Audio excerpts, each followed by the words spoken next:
Chapter 3.2, Parallel Lines. How can I prove and use properties of parallel lines to solve problems? We're actually not going to do the proofs. We'll save those for another day, but we're going to talk about using the properties of parallel lines. You might remember last lesson we had talked about these special angles, corresponding angles, alternate interior angles, alternate exterior angles, and same side interior angles. And we said that we really only care about those types of angles when I've got parallel lines. Well, that's what today's lesson is, parallel lines. So let's take a look at these and see if we can figure it out. Corresponding angles are what if the two lines are parallel? Well, let's find some corresponding angles. Those ones are corresponding. Take a look at the size of those. What do you notice? They appear to be the same exact size. Turns out when lines are parallel, corresponding angles are going to be the same exact size. They are congruent, or equal if you prefer. So corresponding angles are congruent. I'm going to use the fancy word congruent because we use that a lot in geometry to mean equal. You can say equal, it means the same thing. Alternate interior angles. All right, let's identify some of those. Alternate means alternate sides of the transversal. Interior means inside of the parallel lines. So those ones, what do you think is true about those? Yep, those are also equal to each other. So they are also congruent or equal. Alternate exterior angles,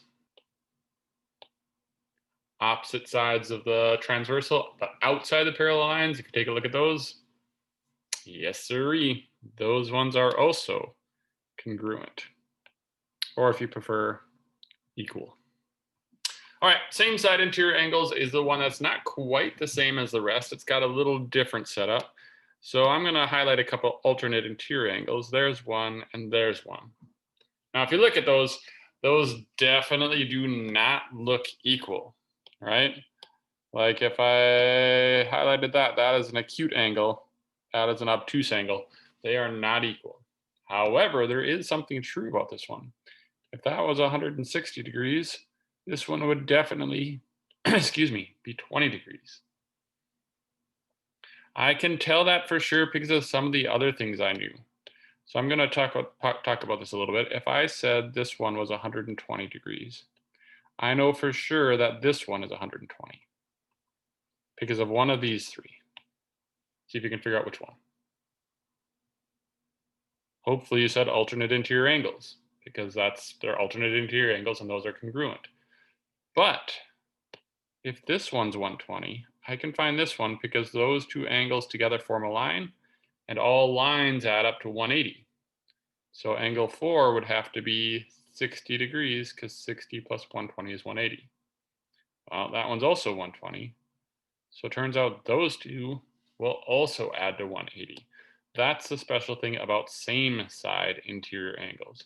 Same side interior angles are not congruent to each other, but they are supplementary, which means they add to 180 degrees.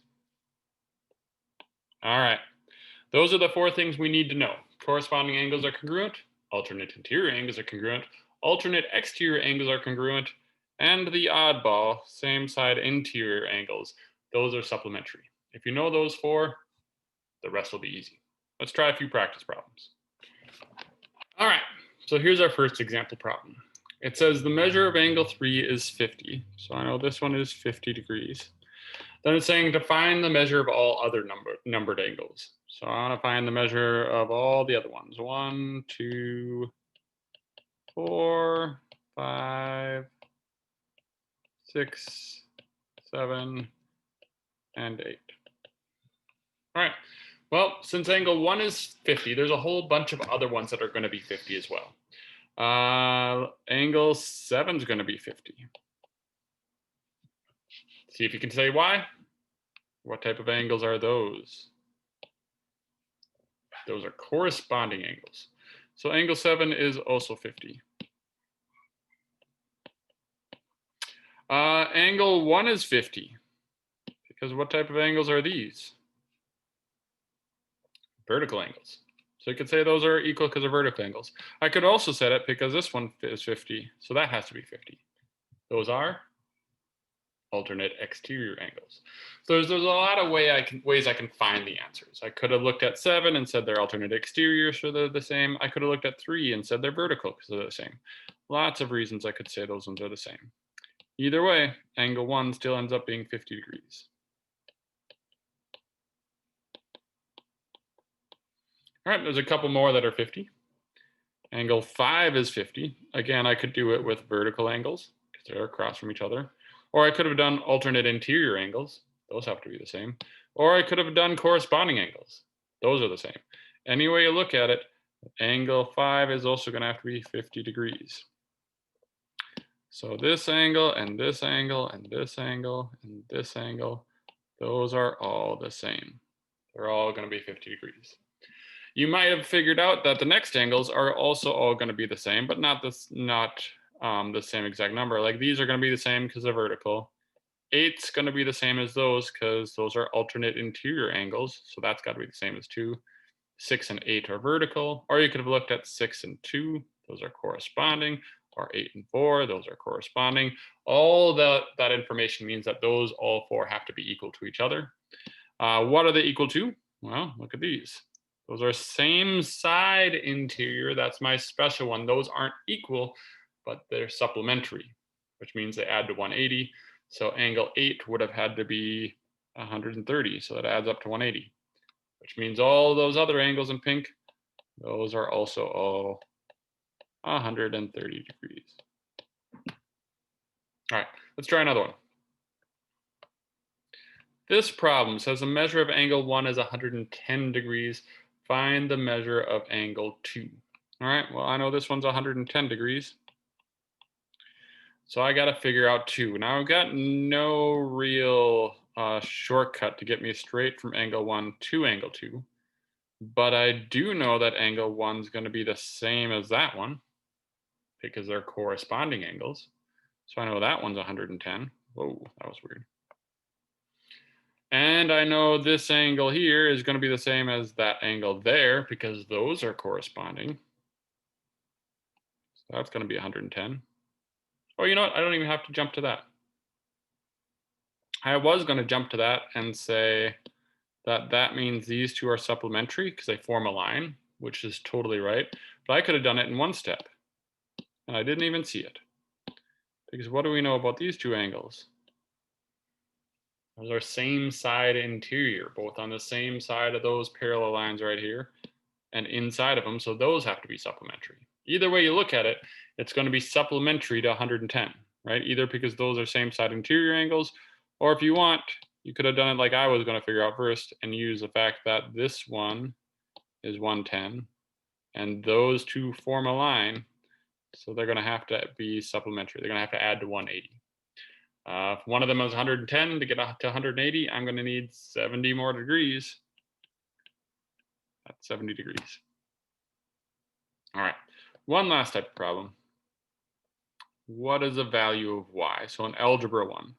So they gave me this one here, which is 80, and that one there, which is 2y plus 10.